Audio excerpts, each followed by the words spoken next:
الحمد لله رب العالمين، والصلاة والسلام على أشرف الأنبياء والمرسلين نبينا محمد وعلى آله وصحبه وسلم. وبعد، أخي المستمع، السلام عليكم ورحمة الله وبركاته، وأهلا وسهلا بكم في موضوع جديد. هذا الموضوع هو الأذكار الصباحية والمسائية، كما وعدتكم من قبل، وسبق أن تكلمت عن أذكار النوم والأذكار الاستيقاظ من النوم، وإن شاء الرحمن سأتحدث عن أذكار الصباح والمسائية. فهذا الموضوع أيضا مهم جدا، وذكرت لكم أن الشياطين لا تترك الإنسان، وكذلك الأشرار لا يتركون الإنسان، والعين والحسد كلها واردة، لكن بتحصين الإنسان المسلم نفسه بالأذكار الصباحية والمسائية بإذنه تبارك وتعالى، يكون هذا الإنسان حصن نفسه تحصين قوي بأمر الله تبارك وتعالى. ولا تستهين أخي المسلم بالتحصين، وإذا كنت تحصن نفسك فحصن نفسك بيقين، وتقرأ الأذكار بتمعن، وأن هذه الأذكار مفيدة بأمر الله تبارك وتعالى، ولا تقرأها كتجربة، اقرأها وأنت موقن بها. فمن هذه الأذكار، أذكار الصباح، قراءة آية الكرسي، وهي أعظم آية في القرآن الكريم. الله لا إله إلا هو الحي القيوم. هذه الآية، اسمع أيها المستمع، من قالها حين يصبح، اسمع فضلها، من قالها حين يصبح أجير من الجن حتى يمسي، ومن قال حين يمسي أجير منهم حتى يصبح. والحديث رواه الحاكم وصححه الألباني. إذن عليك بآية الكرسي. الذكر الذي بعده قراءة سورة الإخلاص، قل هو الله أحد الله الصمد لم يلد ولم يولد ولم يكن له كفوا أحد، وقراءة قل أعوذ برب الفلق. طبعا قل الله أحد 3 مرات، قل أعوذ برب الفلق أيضا 3 مرات، قل أعوذ برب الناس 3 مرات، 3 مرات. بعد ذلك تقول أصبحنا وأصبح الملك لله والحمد لله لا إله إلا الله وحده لا شريك له، له الملك وله الحمد وهو على كل شيء قدير. ربي أسألك خير ما في هذا اليوم وخير ما بعده، وأعوذ بك من شر ما في هذا اليوم وشر ما بعده. ربي أعوذ بك من الكسل وسوء الكبر. ربي أعوذ بك من عذاب في النار وعذاب في القبر. هذا الحديث أو هذا الدعاء في صحيح مسلم، في صحيح مسلم. لكن إذا كان في المساء يقول أمسينا وأمسى الملك لله، يقرأ الحديث الدعاء الذكر الذكر السابق، يقرأ الذكر السابق. في الصباح أصبحنا وأصبح الملك لله، وفي المساء أمسينا وأمسى الملك لله فقط. لكن يقول حينما يقول ربي أسألك خير ما في هذه، بدل ما يقول في هذا اليوم يقول ربي أسألك خير ما في هذه الليلة وخير ما بعدها، وأعوذ بك من شر ما في هذه الليلة وشر ما بعدها، إذا كان في الليل، ذكر الليل. كذلك من أذكار الصباح أصبح اللهم بك أصبحنا وبك أمسينا وبك نحيا وبك نموت وإليك النشور. وإليك إيش النشور. هذا ذكر الصباح. أما إذا أمسى فيقول اللهم بك أمسينا وبك أصبحنا وبك نحيا وبك نموت وإليك المصير. صححه الترمذي.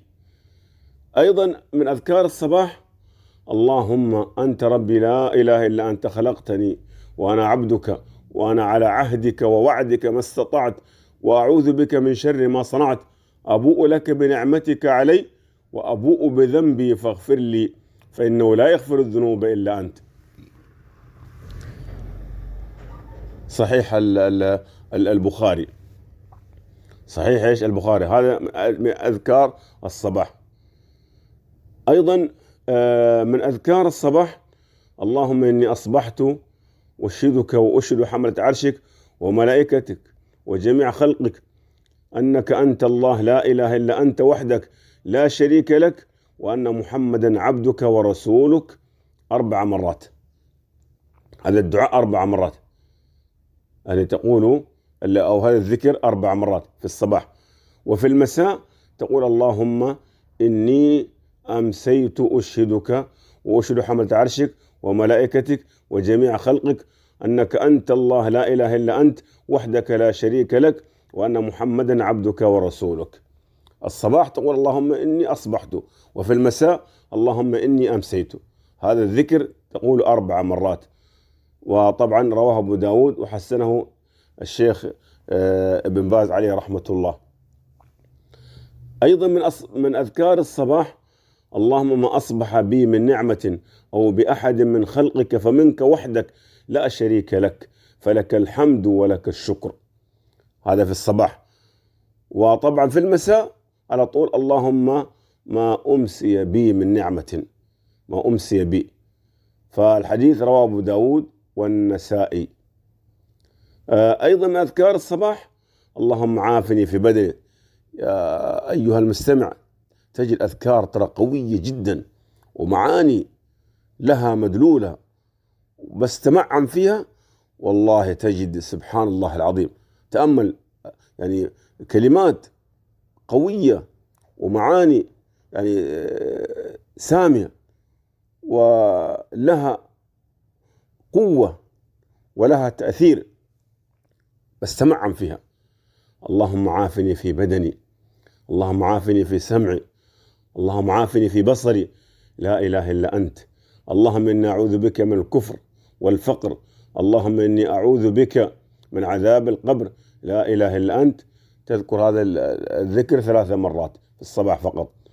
رواه أبو داود وأحمد والنسائي. طبعا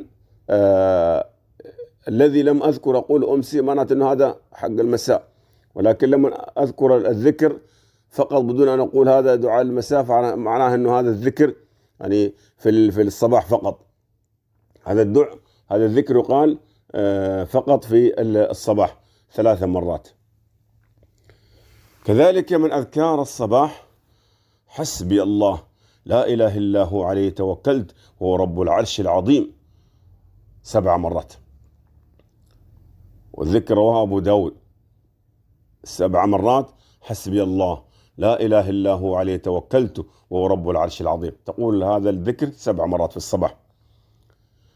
كذلك من أذكار الصباح تأمل أخي المبارك، أخي المستمع، تأمل هذا الذكر.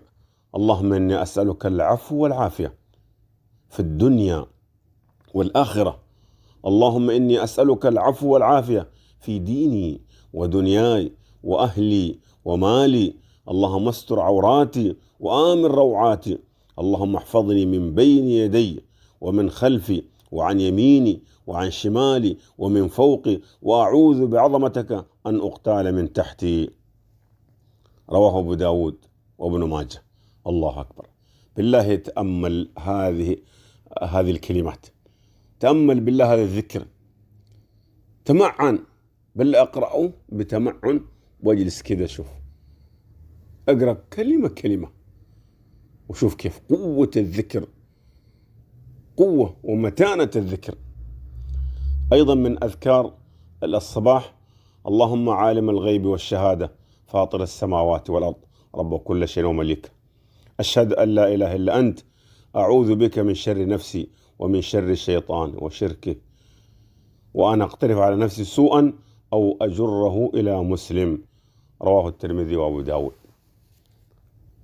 ما زلنا أيها الأخ المستمع في أذكار الصباح وأذكار المساء. أيضا من أذكار الصباح بسم الله الذي لا يضر مع اسمه شيء في الأرض ولا في السماء وهو السميع العليم 3 مرات، رواه أحمد. بسم الله الذي لا يضر مع اسمه شيء في الأرض ولا في السماء وهو السميع العليم، تذكر هذا الذكر 3 مرات. كذلك أيها المستمع المبارك من أذكار الصباح رضيت بالله ربا وبالإسلام دينا وبمحمد صلى الله عليه وسلم نبيا 3 مرات، رواه النسائي. الله أكبر. رضيت بالله ربا وبالإسلام دينا وبمحمد صلى الله عليه وسلم، ذكر عظيم، وكل الأذكار عظيمة. من أذكار الصباح أيضا يا حي يا قيوم برحمتك أستغيث أصلح لي شأني كله ولا تكلني إلى نفسي طرفة عين أبدا. سبحان الله العظيم. شوفوا، يا حي يا قيوم برحمتك أستغيث، ثم ماذا؟ أصلح لي شأني كله ولا تكلني إلى نفسي طرفة عين أبدا. رواه الحاكم هذا الحديث وحسنه الألباني الذكر هذا. فكما قلت لكم والله العظيم حصن حصين. أيضا من أذكار الصباح أصبحنا وأصبح الملك لله رب العالمين، اللهم إني أسألك خير هذا اليوم فتحه. بالله لاحظ يا الله، أصبحنا وأصبح الملك لله، أصبحنا وأصبح الملك لله رب العالمين، اللهم إني أسألك خير هذا اليوم فتحه ونصره ونوره وبركته وهداه، وأعوذ بك من شر ما فيه وشر ما بعده. رواه أبو داود. هل هناك أجمل من هذا؟ لكن في المساء تقول أمسينا وأمسى الملك لله رب العالمين، اللهم أسألك خير هذه الليلة فتحها ونصرها ونورها وبركتها وهداها، وأعوذ بك من شر ما فيها وشر ما بعدها. هذا في المساء. يا الله، رأيت أن ضيعنا كثير من مثل حفظ هذه الأذكار. أيضا من أذكار الصباح أصبحنا على فطرة الإسلام. ما أجمل أن تصبح على فطرة الإسلام، وأن تموت على فطرة الإسلام، وأن تحيا على فطرة الإسلام، وأن تبعث على فطرة الإسلام. أصبحنا على فطرة الإسلام وكلمة الإخلاص ودين نبينا محمد صلى الله عليه وسلم، وعلى ملة أبينا إبراهيم حنيفا مسلما وما كان من المشركين. يا الله. رواه أحمد. لكن في المساء تقول أمسينا وأمسى الملك لله رب العالمين، اللهم نسألك خير هذه الليلة. في المساء يعني تقول أصبحنا، في الصباح أصبحنا، وفي المساء أمسينا على فطرة الإسلام. في المساء أمسينا على فطرة الإسلام وكلمة الإخلاص ودين نبينا محمد صلى الله عليه وسلم، وعلى ملة أبينا إبراهيم حنيفا مسلم وما كان المشركين.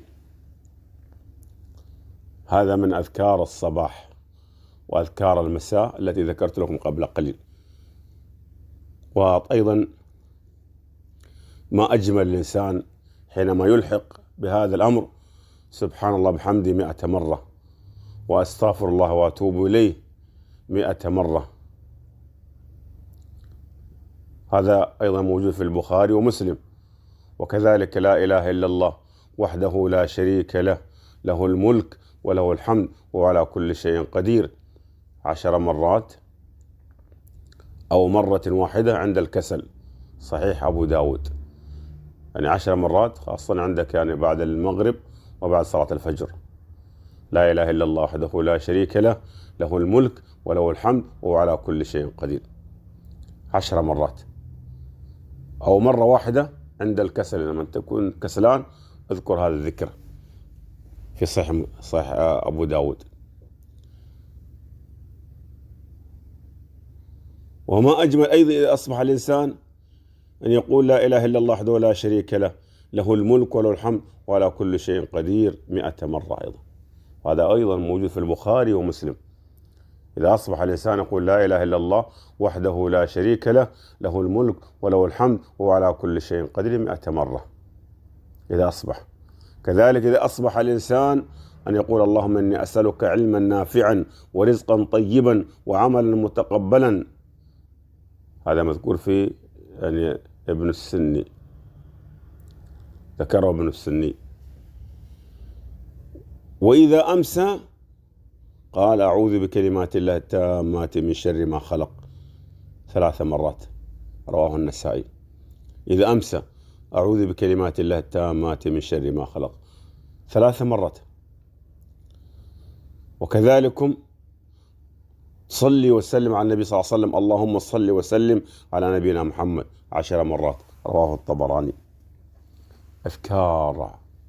أذكار عظيمة. نسأل الله سبحانه وتعالى يعني أن يجعلنا من المحافظين على الأذكار الصباحي والمساء وأذكار النوم وكل الأذكار. نسأل الله سبحانه وتعالى أن يجعلنا من المحافظين عليها. علموا أولادكم الأذكار الصباحية والمسائية، أذكار الدخول والخروج إلى غير ذلك. والله فيها منفعة عظيمة، ومن جربها بصدق ويقين علم ما فيها من الفوائد العظيمة الجمة، فوائد عظيمة. وأكتفي بهذا القدر، وإن شاء الله الرحمن تيسر لي فيما بعد تكلمت عن أذكار ما بعد الصلاة أو ما بعد الصلوات. هذا والله أعلم، وصلى الله وسلم على نبينا محمد.